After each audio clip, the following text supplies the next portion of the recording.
The new channel.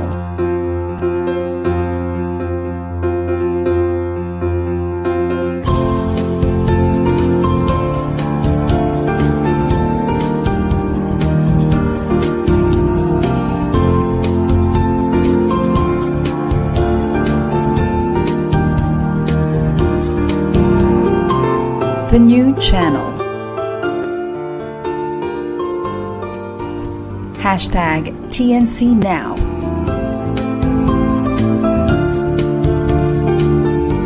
The views, opinions, and insights expressed in the following shows are those of the host, producers, guests, and viewers. They do not necessarily reflect the position of the channel. Viewer discretion is advised. Hi everyone, this is David. Thank you for joining us. We are TNC, the new channel. Our passion sees a community that sees and shares all things new. You're watching Insights and Perspectives on TNC.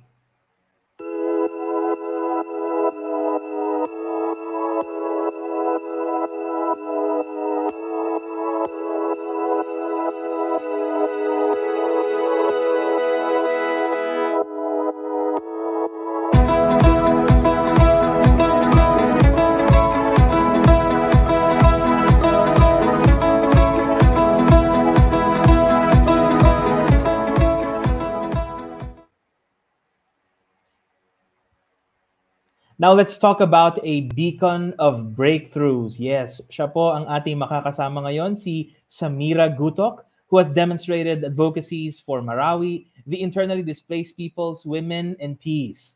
Ito po yung mga noble banners na pwede nating dalhin. Ladies and gentlemen, please welcome Samira Gutok. Hi Samira, welcome to the program. Hi Dave, happy Tuesday na ba? Grabe ang bilis. Yeah, oo nga eh. Actually, Thursday natin to issue show, ano? Pero we're so thankful na kasama ka namin ngayon. So, hindi yata breakthrough, Dave. Ano ako yun, break dancer. Kasi nung high school ako, break dance ako. Oh, there you go. Ganun na. Sinasabi ko eh. Kasi people, when they see you, you know, na very prim and proper. Pero pag nakausap ka na nila, you know, they understand you. Wacky Dave. The other night, ano, you were dito sa Michael Cinco fashion show. You were invited. May mga ganun naman sa amin. So from the shelter evacuation to the to the fashion evacuation to fashion. Yun ang ginagalawan natin ng mundo. Ever since I was a kid po, Dave, I've been into promoting culture. So kami sa mga barrio fiesta sa Saudi, nagpo-fundraise for Pinatubo, kailangan mag-perform tayo ng mga tinikling. So itap niyo ako sa Philippine Independence Day, nagsisingkil po ako. Ayan. So, my God, and then, and then we do evacuation. I went into, I didn't go. I mean, unintentionally, the war happened in my homeland in the Marawi siege, di ba? And I saw you had a post, ano? Sabi mo, you were so proud na para I think dalawa kayo doon na nakasuot na inyong traditional. In the crowd, hindi kami models, but yeah. Di ba? Grabe yung mga models, they're like, they went through auditions talaga pero 6 meters. Oo, sabi mo sa isang sa isang discussion natin in the event of the Public Relations Society of the Philippines, ano? Yeah. Yung mga tao pag nakikitang suot mo yung halimbawa yung malong, suot ko to. Oh, that one, yeah. So ano ba siya? It's a dress that you usually wear, tapos formal lang ba siya or pwede rin siya na So where my sister and I envision na it can be done through jeans, this can be attached to jeans. Nag-assist pa siya. Ito jeans, it's Zia in Glorieta. It's really, ang tagal na nito decade na yata sila. Si sister is into this so that it gets mainstream, yung mga batik, itong mga weaving industry, ID holder siya, cellphone holder. Tapos you actually help itong mga little pieces of langkit na we call it sewn, can actually revive the weaving industry, di ba, Dave? So can you imagine yung natutulog at nawawala at hindi nadi-display sa mga ating mga malls ay malaking parte na ma-revive at maibalik. So kaya pala. So even in the simple manner of wearing these, kaya po sa Ayala, lakad ka lang sa EDSA, hindi naman mainit Oo nga no?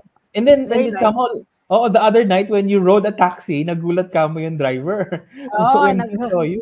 nagulat siya kasi yung violet, di ba, yung nasa ulo ko. Oo. Tapos, first at the book fair, merong girl na, she was in tears eh. Sabi niya, ma'am, I was listening to you kasi may kakwento akong mga, mga strangers, pero mga katropa rin who are dreamers. Umiiyak siya literally, Dave. At saka itong taxi driver, when they saw me na pwede pala sila makakausap ng ganito, sabi ko, well, I know, I'm like you, available, di ba? A girl who loves books, gusto kong makipag-usap, taxi girl. Tapos sabi ni Manong sa taxi kagabi, doon sa Pasay, near Marriott na, tumindig ang balahido ko, miss, bakit ganito, nakakasakay ka sa ganito. Sabi ko, sir, salamat, sir, salamat. Nanggaling ka doon sa sa part ng Mindanao na madalas sinasabi ng mga tao ay magulo o di kaya yun nga merong ongoing na war, nakakatakot puntahan. I-bust mo nga itong mga myths na ito sa isipan ng mga tao na hindi naman. First, Mindanao is 3 major cities among Zamboanga, Gensan, Cagayan de Oro, Davao 4, and napakalaki no, north, south, east, west. So, laki urban centers kung may NCR tayo, ito yung mga NCRs of Mindanao. So, one bombing in Zamboanga or Davao is not the same violence in Cagayan de Oro, the city of friendship.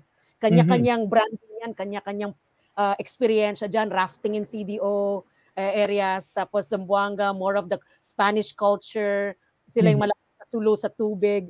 And then the whole of Mindanao is such a green plantation area na napakalaking antap ng mga malls in my area sa Bangsamoro. Wala kami masyadong mapupuntahan na 5 floors or 3 floors na building.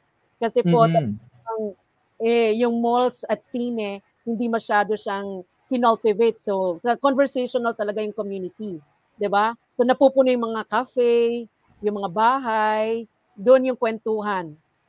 And then nabanggit mo kanina no na when you were young, even until hanggang ngayon sinasabi mo na talagang you're into promoting your culture at saka and helping other people. Gawang Pilipino yung langkit, malong, landap, inaul. Google na lang po, inaul is INAUL, di ba si VP Sara? Nag-viral yung kanyang damit na parang prinsesa, pero hindi naman, parang very relatable yan na pwede naman po sa mga yung pieces of it na pwedeng i-wear natin sa office o kaya sa kasi gusto namin nga i-mainstream. Gaya nito po, this is not the whole blouse to, diba? This is just part, so parang bolero ang tawag dito. Yeah. This is bolero, pwede naman po sa parang suit siya na sa pang-office lang ayala or office pang-pasok sa kumpanya, diba? And then yung mga tao siguro interested to know. Very light siya. Kamusta ang experience mo nitong past 2 elections when you ran for the Senate? Can you please refresh us about your advocacies, your platform? Yes. Time na yun? So, nung college po, aktivista po tayo. Then, some of my law classmates were saying na, barkada na, oy, baka tumakbo ka sa eleksyon. So sabi ko, wala naman eh. Although in college, as a law student, si Gloria, President Gloria, a congressman then, I remember, Samira, ano naman ang mga tanong mo? So I was very inquisitive. I was very assertive, not the usual na Muslim na babae or Mindanaoan or probinsyana na nakiki-engage ba? Or maraming magagaling actually sa atin, so hindi lang natin nakikita. It became a mission not to give a face to the so-called probinsyana, although I grew up outside. Pero ako yung coming from Saudi to Manila, nag-aral to Marawi. So iba yung rota ko eh. Hindi yung Marawi to abroad. So these 2 elections, this brought me to 2017 from a war reporter ako or for a conflict reporter tackling the conflict in Mindanao, going around Sulu, the war zone areas. Nasanay na po ako sa sundalo, nasanay na po ako sa mga nakakita ng, patay. But when the war zone of Marawi happened, it was literally my house. It was like few minutes away from the fighting. So it was my son, who was 3-year-old then, na I was a commissioner for President Duterte then, and then my son was stuck in that, can you imagine, war zone na. So parang, this is me. This is me. Ito na to. At I had to be standing up, no, for peace. Literally, kasi nga, to protect my son, to protect my family, to protect the whole Marawi against the so-called airstrikes. So I became a spokesperson, spoke in the martial law hearing, joint Senate and Congress, Senator Bato and all the mga police, no, mga sundalo sila yung nasa likod ko. Literally 7 lalaki, ako lang yung babae na off tangent yung aking mensahe against martial law. Sila pro martial law. So sabi ko, hindi kasi po, it justifies po bombings and airstrikes at awayan rather than peace process or peace talks. So I was invited to run for the Senate. After that, millions of views in that video where I spoke 3 minutes. Na may kwento yun na Dave. Wala akong pan-ticket. Sabi ko, Chito Gascon, Human Rights Chair, I cannot travel to Manila. I'm busy with the evacuation of people, monitoring. I'm the convener of finding the dead bodies and finding people na trapped in the houses. Ganun, napaka morbid ba ng kwentuhan? Pero, no, it's okay. Yun, I said, sir, yung ticket is 20,000 pesos. The hearing is tomorrow, Thursday. Or what ba yung martial law hearing nila? My voice needed daw to be heard. So, sige sir, ikaw bahala sa ticket ko.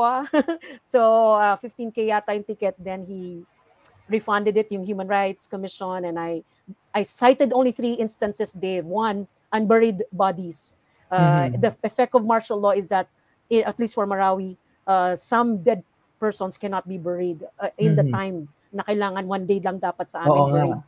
Because there's the fighting going on. So number 2, there's a woman who doesn't have legal age, is pregnant, and kinapkapan siya, and she's suspected of being a terrorist already and being interrogated. And another incident is running away from homes without anything on your body. Tinawanan po ako kasi sabi ko may isang takbo sa labas, walang panty. So tinawanan ako noon, and sabi ko, I will never regret that moment in 3 minutes of my time where I became front and center of the Philippine social internet scene. But it's a reality bites po, di ba, Dave? So I was brought to that situation. I ran for Senate. I was number 23 after Chel Jokno Magdalo in the first run. As a 43-year-old girl, Dave, I'm living a dream na hindi ko to akalain. I'm not a politico. My mother is not really a politician, principal siya. Although she ran for Congress. My father's a diplomat. Grassroots aktivista tayo. Pero napadpad tayo doon. To place number 23, it's my chance po, David, to thank everyone who believed in me. But syempre, during that time with Vice President Lenny, I was there in the party natin as a independent, of course, but adopted by Liberal. Then I went into the second election, invited again, but moved to Senator Raul Roco on the platform of minorities education. At bigla ako nabigla, David, na viral na naman ako. Hindi ko naman sinasadya na ano ba yan, nag-shift daw ako ng party, di parang ang dami kong napagalit o napatampo. So this is about advocacy. It's about expanding the issues. Senator Raul Roco also is a pillar, no, of Action Party. And at the time of COVID, di ba, Dave, makarelate ka naman na health. At saka the life of people, hospitalization, frontliner din kami. Because of rescue nga, that's my work. Ako bakwit and ran a rescue. So we really had to be civilians who were assisting doctors in locating and assisting and even writing kasi hindi marunong yung mga ibang indigents to write on the request nila for medicine or whatever, mga DSWD na indigents sila. So these were little things that mattered to them because they couldn't pay for anything. No money. No nothing on them, on their body nga. Naiwan na sila. Naiwan nila lahat ng ATM nila sa or anything on their houses na nagmadali tayo tumakbo. Can you imagine kung where are you located, Dave? In Las Piñas. Las Piñas, in an urban center near a mall, magbobombahan.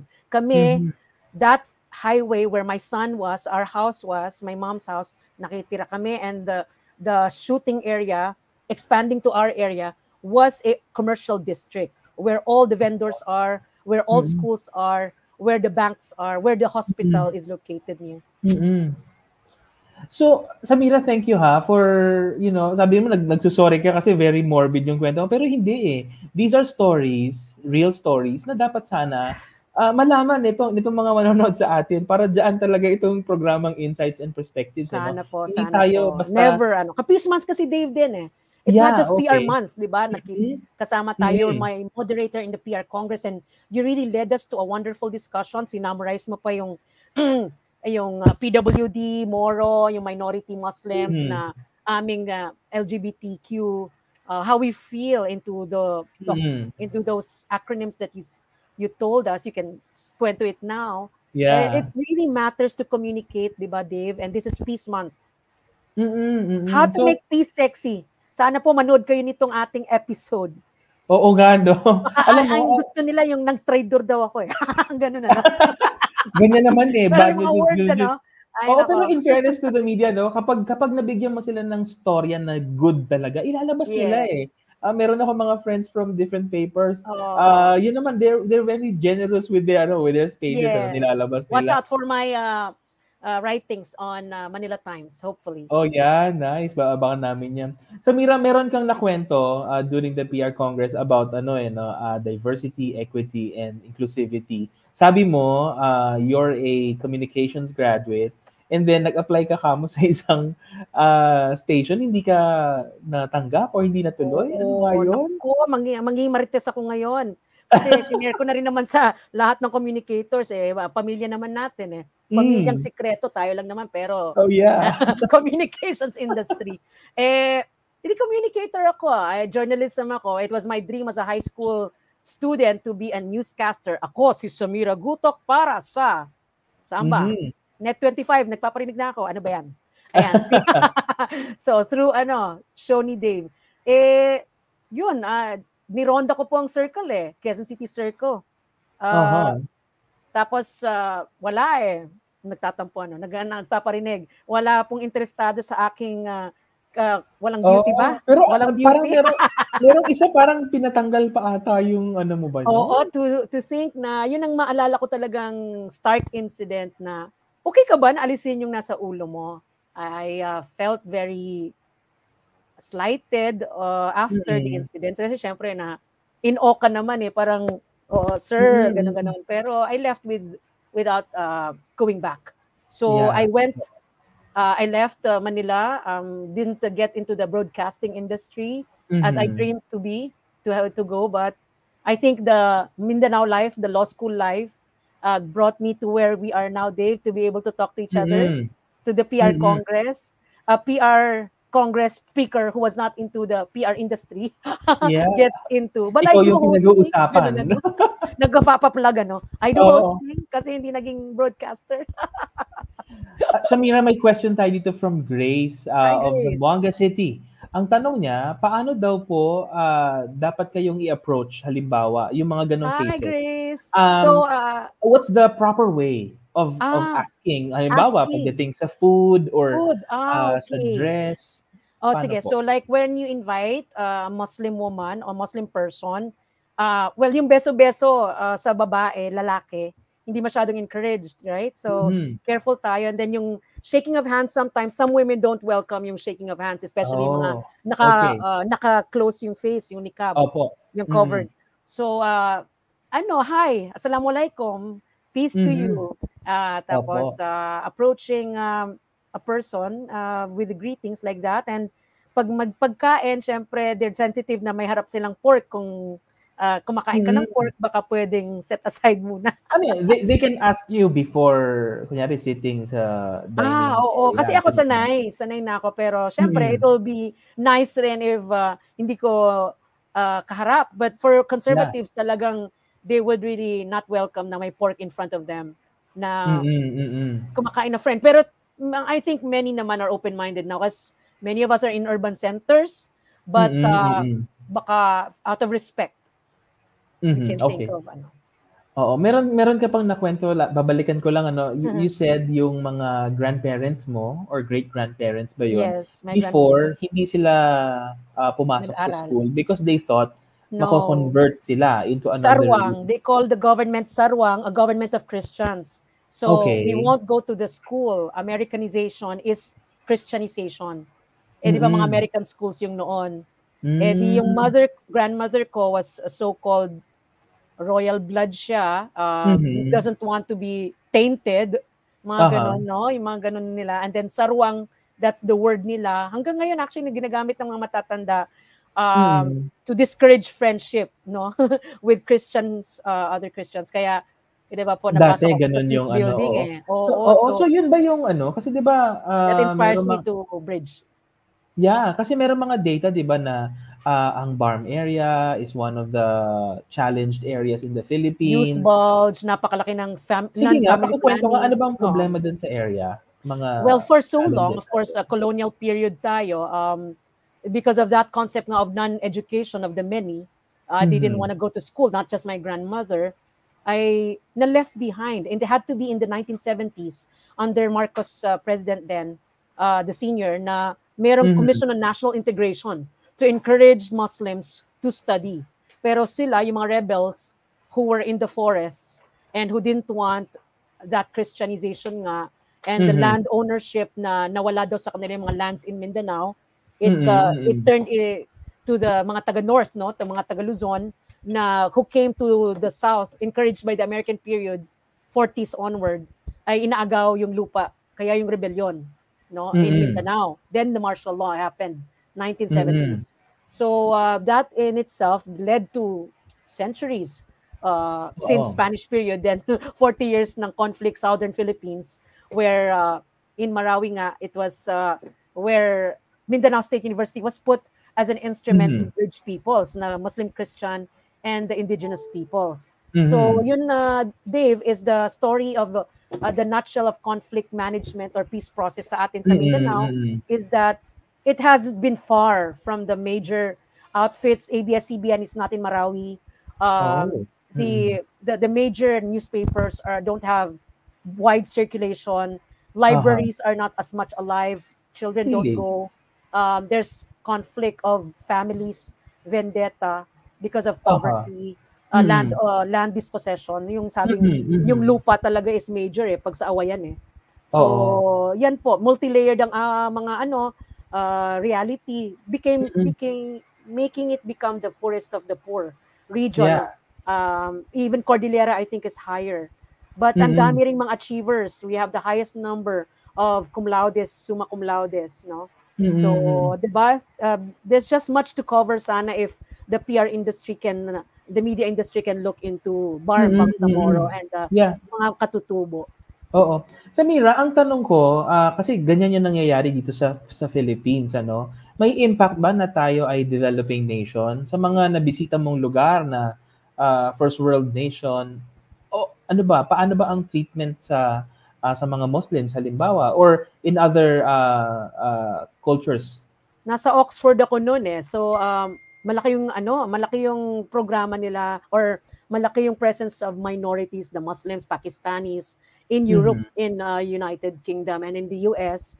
Napaka tolerant din, no? Napaka open nila sa mga other foreign countries. Even may batas, no, on accommodating the minorities, di ba po, yung blacks, and then Asians, and even in the entertainment industry, there's affirmative action na dapat merong ma-hire na mga iba't ibang ethnicities. So it's very inspiring in the West. Sana po mangyari rin sa atin. Kaya po, in the book fair, I was looking for books na tungkol sa mga katutubo, and yesterday with Tim Yap sa Michael Cinco Show, sabi niya, Sam, let's collab on mga ethnic stories. So my sister's listening, para hanapin namin yung mga books, folklores of mga probinsya or mga ethnic groups, cultural communities. Gusto gamitin ni Tim Yap for November 1 Halloween. Oh, okay. Oh, mga ganyan collab, di ba? Oo, tsaka November ba is National Children's Month. National Children's Month. And December, I think, is... And violence against women. Napakaraming At saka parang may education or reading month Yes. This coming last quarter. Baka pwede. May hashtag ako dyan, fight internet addiction, have more conversation. And then magbasa. Good. Oo, alam ko dapat tayo magka-part 2 ha. Meron pa naman tayong maraming kwentuhan. Oo nga So, basahin ko lang dito. So, founder ka ng Asian Peace Alliance. Co-member, co-founder. This is like long time ago, so it's not as active anymore. And then, convener nga rin ng Philippine Center for Islam and Democracy. Yes, with Amina Rasul, former youth chairperson under Ramos. Uh, ang Pilipinas po ay kabataan. It's really 60%, 70% below in the 15 to 30 range na age. So this is the many jobless sector. So nung bata ako, Dave, ganun na palagi binabalikan ng kabataan eh. Kasi hanggang ngayon, yun ang dinadala natin eh. Oo Hindi ako nga, pumasok no? sa corporate world eh. So hindi Oo. ako napasok sa corporate. I went into the other route of the NGO, civil society, and the media world. The media world na hindi masyadong as ano yon, paycheck na malaki.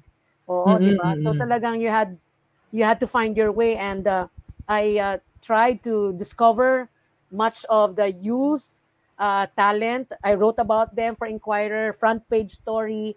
Tarpaulin City ang Marawi. Did you know that Robin Padilla first stop is Marawi after he went out of jail? So maraming mga trivia, nakaka-front page ako noon sa Inquirer. Samira, sabi mo, di ba, lagi mong binabalikan yung youth. Pero oo nga, no, may point ka eh. Kasi parang yung mga problems ngayon, dati akala ko education lang yung paulit-ulit. Pero even in other, other issues natin, ganun pa rin. Sa experience mo, no, very wide experience on education, on politics, on civil work.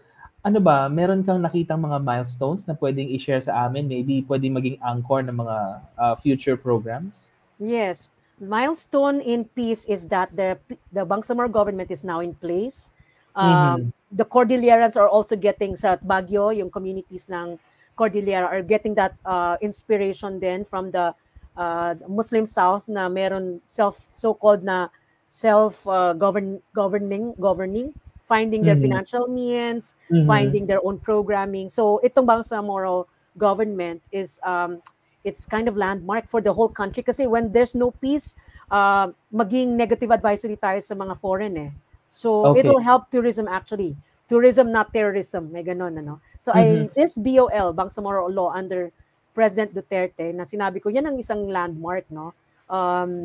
Na pwedeng pangalandakan natin sa mundo. Without peace, there's no investment confidence. So if Mindanao is at peace, in layman's terms, ano nga ang Bangsamoro? Paki-explain sa amin. Bangsamoro government, bakit kailangan may BARM? Yeah, Bangsamoro people, yung kwento ko kaninang 40 years of conflict, that demand is for independence government, independence na sarili. Sariling gobyerno. Islam, Muslim ang gobyerno. Di ba? Yung sabi ko, yung grandmother ko, hindi na kinikilala ang gobyerno. But then, after 40 years of peace talks, starting from 1976 MNLF, tapos ngayon, MILF, Moro Islamic Front, Bangsamoro peoples are those who identify since Spanish period na hindi po sila nakolonisa. Yung 1521 is not the start of their history. Even before 1521, tao na kaming hindi inokupa ng ating mga ano. In the 1898 Treaty of Paris, na landmark date yan, hindi po kami nag-oo. Nabilihin kami ng Amerika. Kaming mga taga islands of Sulu, Basilan, and Mindanao. Tawi-Tawi. So, yan ang Bangsamoro people so identify. May tanong pa dito isa from Paranaque. Paano daw po kayo i-add sa Facebook? Very simple lang yung tanong niya, no? Oo, mukhang madami kang pages eh, puno na ata. Oh, sorry, ang daming page. So, Sam Gutok, please add me there. And syempre the fan page as well. Sa Sam Gutok, ilan lang tayo dyan so I can really read your messages. Oo. Pero ano ba to? Bukod sa meron ka bang mga shows din, you write or meron kang yes, regular? Yes, I write. I'm gonna appear on RJ Jacinto's radio starting October hopefully sa DZRJ. Gutok ay Tutok radio service, public service program. So hopefully little by little po I'm getting into the mainstream kasi focus talaga po ako sa trabahong evakuasyon kahit saan sa Pilipinas po. Like last weekend po, we distributed po school books by the Mormons, no? Yung Church of Christ, LDS, Latter-day Saints. 400 school bags for Muslim school children of Rizal Province, Cainta. So, may mga ganun kaming trabaho, sirs, para umabot tayo, ma'am, sa mga malalayo na areas, fire victims, calamity victims, war victims, at mga indigents. Samira, anong ma-recommend mo na gawin ng mga kabataan halimbawa itong mga papagraduate pa lang or nag-masteral, doctoral para makatulong sa pag-promote nitong yung mga minorities natin, yung mga challenges nila mailabas tulad ng ginagawa mo ngayon? Be part of a group. I think what molded me, Dave, is that I'm part of organizations in college that molded me. The Muslim Christian Dialogue, mga Amnesty International. So, yung word na mulat, 5 words lang yun, 5 letters lang yun, pero talagang namulat ka ngayon, umiiyak ako every night sa prayer ko for Morocco and Libya. I mean, malayo tayo doon, pero 20,000 are dead. Pero walang usapan sa media, bakit ganun? Pero pag tayo naman, pag tayo ay nakakalamidad, talagang humihingi tayo sa buong mundo. And the billions come, the pesos comes. So bakit ngayon wala tayong concern for the outside world? So kailangan pong itap natin, guys, yung ating circle na I really chose friends who led me to organizations na namulat ako, civic groups, Rotaries, the Eagles, and all these organizations helped me to become a community person every day. So yun, as a youth, punta ka sa corporate, yes, for fulfillment of career, but also blend it, balance it with spiritual world and also the organizations that keep you grassroots to your own community kasi give back always, di ba? Samira, siguro closing statement mo na rin, and gusto ko na rin tanungin, meron ba kaming aabangan sa'yo in the next few years? Marites ulit tayo. So, I'm Vice President of the Action Party, so that's the political side of me naman for Mindanao, where Isko is our president. And yes, he's in it Bulaga, pero continuous pa rin yung public service engagements namin. Makikita nga kami this Sunday on Town Hall, engaging our communities po. So, I would like to express na gusto ko magserbisyo sa publiko, pero we're waiting for the divine signs from God Almighty, and malay mo baka may mag-plug dito, may mag-reach out sa akin because of your show. I'm game for hosting, ganun na, no? Oh yeah. game for collabs, at I'm very grateful talaga for this life ko, Dave, that brings me to you, brings me to communities, to people na from bundok to the metro, from bundok to the community, to the urban center. So yun po, I think the signs are that continue to do good, di ba? You don't have to be in politics. You don't have to run. And if in case tatakbo tayo, then malalaman nyo rin yun when the time comes. But right now, let's do what the times of the day. Ngayon, Marawi's ground zero, hindi pa rin nakakabalik. Marami pong nangangailangan. Naku, punong-puno yung inbox sa hospital SOS na hindi naman ako nasa posisyon, di ba, Dave? Please hire me, God, government. Ganun na, no? Samira, thank you so much for your time, ha? Thank you. Okay. Thank you for watching Insights. Thank you for watching Insights and Perspectives on TNC. God bless you.